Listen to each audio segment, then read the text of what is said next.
এ পর্যন্ত নিহত হয়েছেন ১৫০ জন, আহত হয়েছেন আরও ৮০০ জনের বেশি, নিখোঁজ এখনো ১১২ জন। ভারী বৃষ্টিপাতের ফলে সৃষ্ট বন্যায় ২০ লাখের বেশি মানুষ ক্ষতিগ্রস্ত হয়েছে এবং বন্যার কারণে ৬,২০,০০০-এর বেশি মানুষ হারিয়েছেন নিজেদের আবাসস্থল।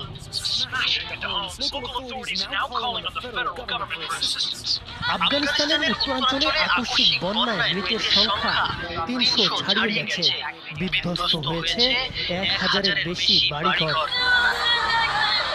ইন্দোনেশিয়ায় সপ্তাহব্যাপী চলা ভারী বৃষ্টি ও বন্যায় এ পর্যন্ত কমপক্ষে ৫৮ জনের মৃত্যু হয়েছে। দেশটির পশ্চিমাঞ্চলে একটি আগ্নেয়গিরির শীতল লাভা এবং আকস্মিক বন্যার কারণে নিখোঁজ রয়েছেন এখনো অনেক মানুষ।